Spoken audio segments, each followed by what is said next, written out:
फातिमा की रानी माँ, प्रभु यीशु की माँ, आसरा तू ही है माँ।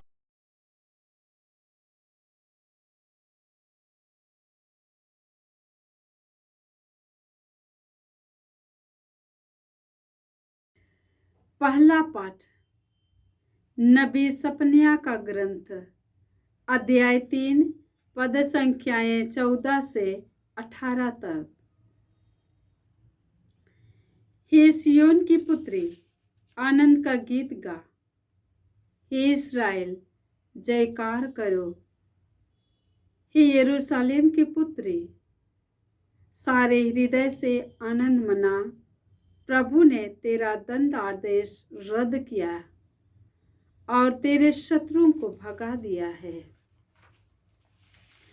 प्रभु तेरे बीच इस्राएल का राजा है। विपत्ति का डर तुझसे दूर हो गया है। उस दिन यरूशलेम से यह कहा जाएगा, हे सियोन, नहीं डरना, हिम्मत नहीं हारना। तेरा प्रभु ईश्वर तेरे बीच है, वह विजयी योद्धा है। वह तेरे कारण आनंद मनाएगा। वह अपने प्रेम से तुझे नवजीवन प्रदान करेगा। वह उत्सव के दिन की तरह तेरे कारण आनंद विभोर हो जाएगा।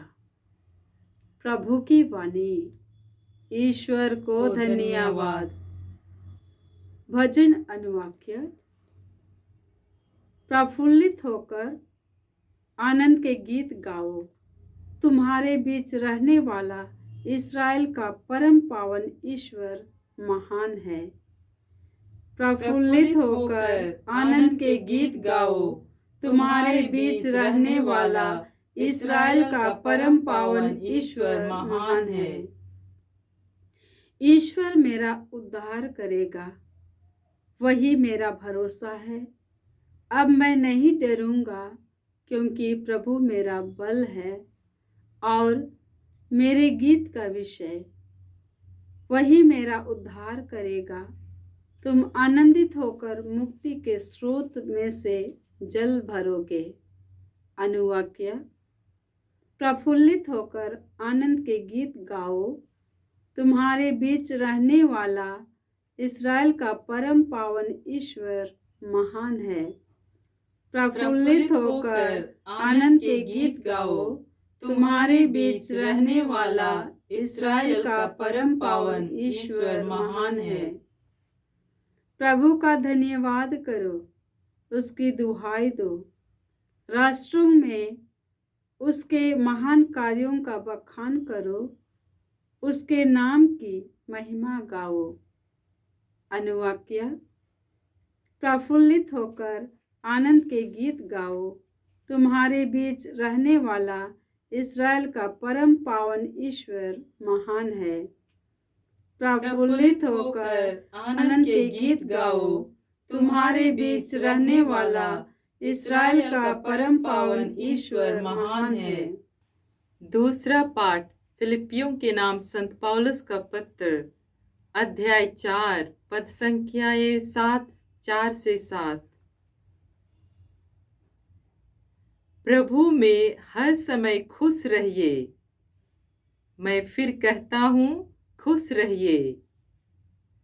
सब लोग आपकी सौम्यता जान जाएं। प्रभु निकट है। किसी बात की चिंता मत कीजिए। हर जरूरत में प्रार्थना कीजिए और विनय तथा धन्यवाद के साथ ईश्वर के सामने अपना निवेदन प्रस्तुत कीजिए। और ईश्वर की शांति, जो हमारी समझ के परे है, आपके हृदयों और विचारों को यीशु मसीह में सुरक्षित रखेगी। प्रभु की वाणी। ईश्वर को धन्यवाद। जय घोष। Alleluia, alleluia. प्रभु का आत्मा मुझ पर छाया रहता है। उसने मुझे दरिद्रों को सुसमाचार सुनाने भेजा है। हालेलुया। प्रभु आप लोगों के साथ हो और आपकी आत्मा के साथ। संत लूकास के अनुसार पवित्र सुसमाचार। हे प्रभु तेरी महिमा हो। अध्याय 3 पद संख्याएं 10 से 18 तक। जनता यूहन्ना से पूछती थी, तो हमें क्या करना चाहिए? वह उन्हें उत्तर देता था, जिसके पास 2 कुर्ते हों वह एक उसे दे दे जिसके पास नहीं है, और जिसके पास भोजन है वह भी ऐसा ही करे। नाकेदार भी बपतिस्मा ग्रहण करते थे और उससे यह पूछते थे, गुरु हमें क्या करना चाहिए? वह उनसे कहता था, जितना तुम्हारे लिए नियत है उससे अधिक मत मांगो। सिपाही भी उससे पूछते थे, और हमें क्या करना चाहिए? वह उनसे कहता था, किसी पर अत्याचार मत करो, किसी पर झूठा दोष मत लगाओ, और अपने वेतन से संतुष्ट रहो। जनता में उत्सुकता बढ़ती जा रही थी और सब यूहन्ना के विषय में मन ही मन सोच रहे थे कि कहीं यही तो मसीह नहीं है। इसलिए यूहन्ना ने सबों से कहा, मैं तो तुम लोगों को जल से बपतिस्मा देता हूँ, परंतु एक आने वाले हैं जो मुझसे अधिक शक्तिशाली हैं। मैं उनके जूते का फीता खोलने योग्य भी नहीं हूँ। वह तुम लोगों को पवित्र आत्मा और आग से बपतिस्मा देंगे। वह हाथ में सूप ले चुके हैं, जिससे वह अपना खलिहान ओसा कर साफ करे और अपना गेहूँ बखार में जमा करे। वह भूसी को न बुझने वाली आग में जला देंगे। इस प्रकार बहुत से अन्य उपदेशों द्वारा यूहन्ना जनता को सुसमाचार सुनाता था। प्रभु का सुसमाचार। हे क्रिस्त तेरी स्तुति हो। क्रिस्त में प्रिय भाई और बहनों, हम लोग आगमन के तीसरे रविवार में प्रवेश कर चुके हैं। कई चर्चों में या अन्य जगहों पर हम लोग 4 मोमबत्तियाँ जलाते हैं आगमन काल में। किसी किसी जगह पर 5 मोमबत्तियाँ रखी रखते हैं। और पहले रविवार को, आगमन के पहले रविवार को हम लोग पहली मोमबत्ती जलाते हैं। वह भरोसे की मोमबत्ती है, नबियों की मोमबत्ती है। नबी लोग हमको सिखाते थे कि भरोसा रखना है हर विषम परिस्थिति में भी। दूसरे रविवार को हम लोग विश्वास की मोमबत्ती जलाते हैं। माता मरियम और संत यूसुफ बेथलेहम की ओर जा रहे थे। वे ईश्वर पर भरोसा रखकर, विश्वास रख कर के आगे जा रहे थे। तो दूसरी मोमबत्ती विश्वास की मोमबत्ती है, यरूशलेम की मोमबत्ती है, या माता मरियम और संत यूसुफ की मोमबत्ती है। आज तीसरे रविवार को हम लोग पहली, दूसरी और तीसरी मोमबत्तियाँ जलाते हैं। तीसरी मोमबत्ती आनंद की मोमबत्ती है, क्योंकि गडेरियों ने बड़े आनंद का सुसमाचार सुना था। प्रभु यीशु के जन्म के बाद स्वर्गदूत ने उनको बड़े आनंद का सुसमाचार सुनाया। आज दाऊद के नगर में आपके मुक्तिदाता प्रभु मसीह का जन्म हुआ है। यह सभी लोगों के लिए, संसार के सभी लोगों के लिए बड़े आनंद का सुसमाचार है। इसलिए आज का मुख्य विषय है, ईश्वर हमसे कहता है नबियों के द्वारा या प्रभु यीशु के द्वारा कि हमें आनंद का जीवन बिताना है। इसलिए कलीसिया, पवित्र कलीसिया हमको नबी सफनिया का ग्रंथ देती है, अध्याय 3 पद संख्या 14 से 18 तक। इसमें हमने सुना, हे सियोन की पुत्री आनंद का गीत गा, हे इस्राएल जयकार करो, हे यरूशलेम की पुत्री सारे हृदय से आनंद मना। प्रभु ने तेरा दंडादेश रद्द किया और तेरे शत्रुओं को भगा दिया है। प्रभु तेरे बीच इस्राएल का राजा है, विपत्ति का डर तुझसे दूर हो गया है। उस दिन यरूशलेम से यह कहा जाएगा, हे सियोन नहीं डरना, हिम्मत नहीं हारना, तेरा प्रभु ईश्वर तेरे बीच है, वह विजयी योद्धा है। वह तेरे कारण आनंद मनाएगा, वह अपने प्रेम से तुझे नवजीवन प्रदान करेगा। वह उत्सव के दिन की तरह तेरे कारण आनंद विभोर हो जाएगा। तो ईश्वर, पुराने व्यवस्था से ईश्वर यह कहता आया है कि हमें आनंद का जीवन बिताना है, हमें ईश्वर पर भरोसा रखना है, विश्वास रखना है और आनंद का जीवन बिताना है। विपरीत परिस्थिति में भी हमें हृदय में आनंद का अनुभव करना है। इसलिए इस दुनिया से जाने के पहले प्रभु यीशु आनंद के विषय में कहते हैं।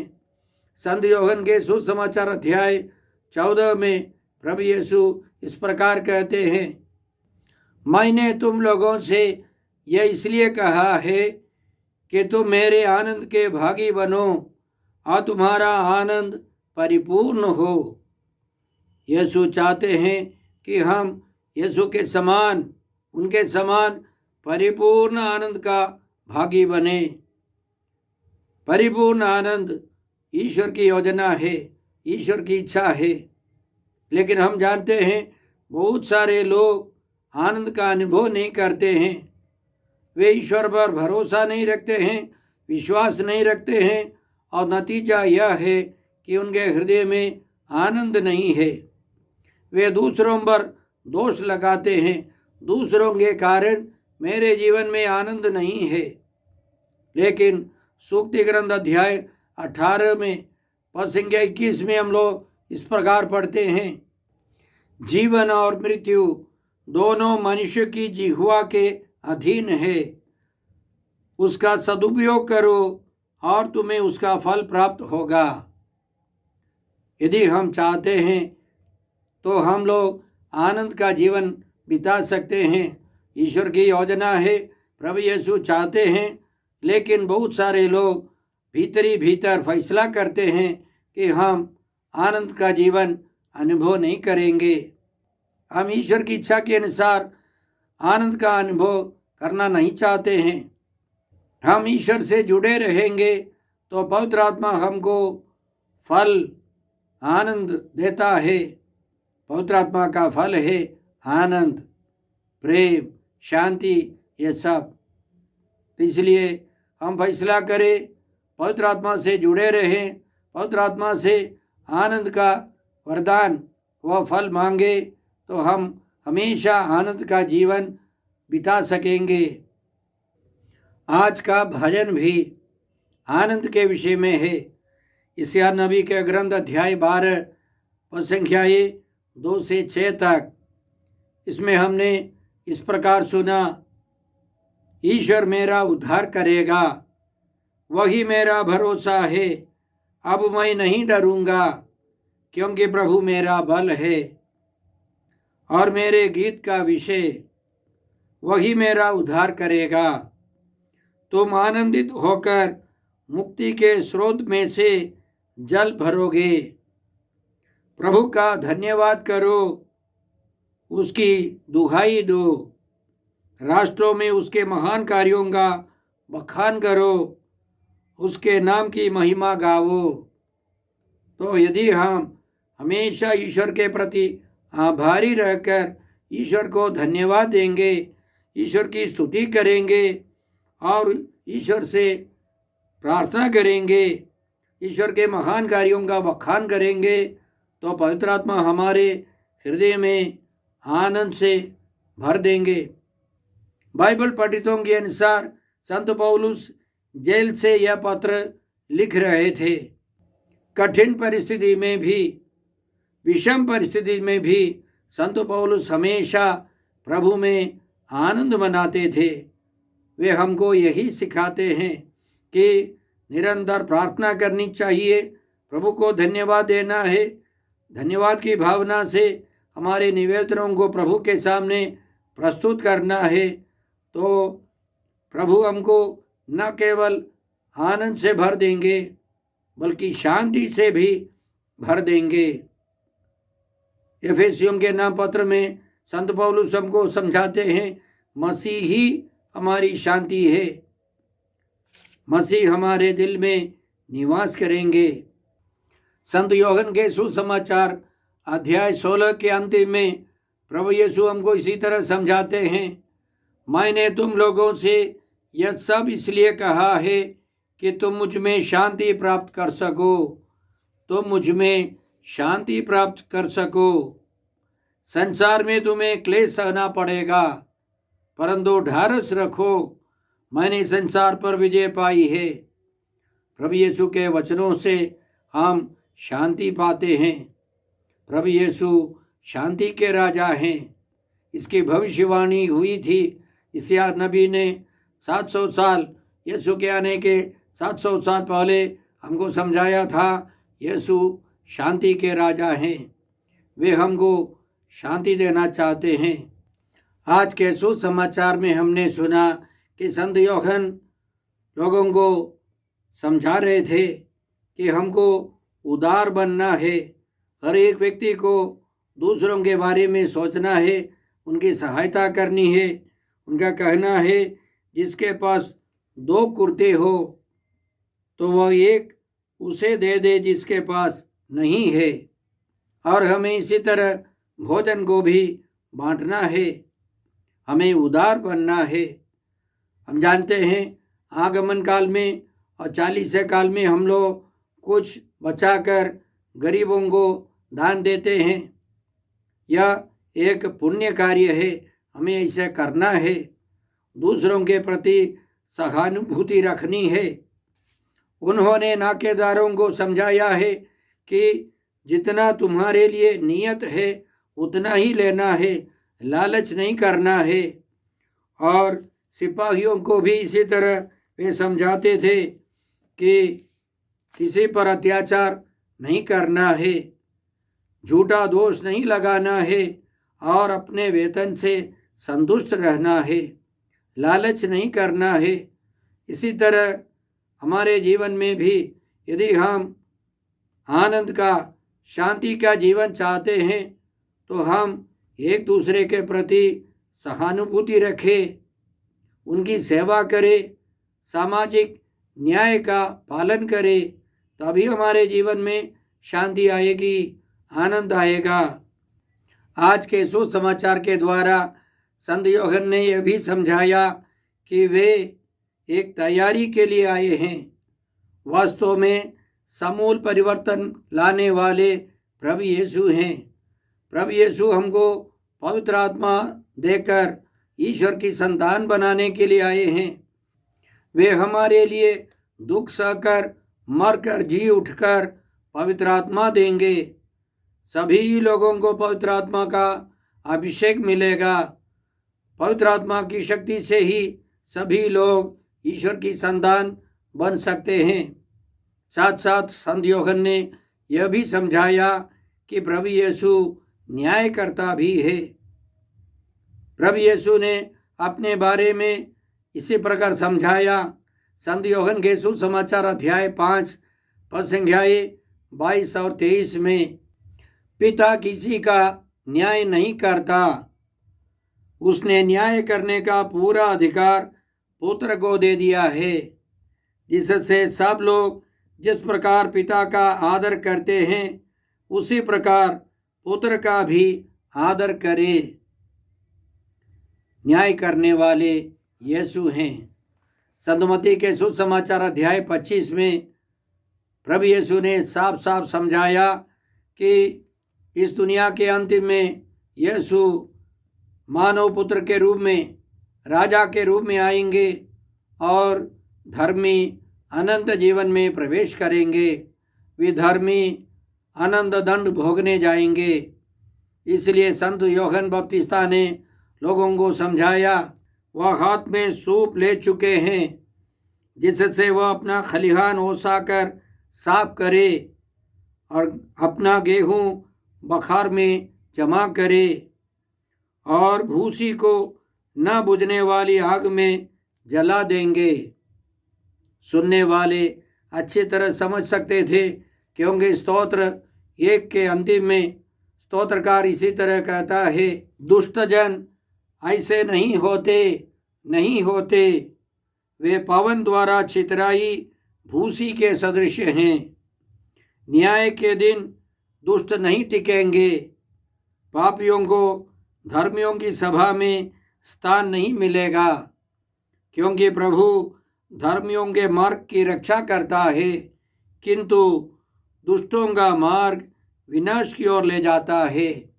तो आज पवित्र कलीसिया इन पवित्र वचनों को देकर हमसे आग्रह करती है कि इन महान वचनों पर हम ध्यान दें, मनन करें।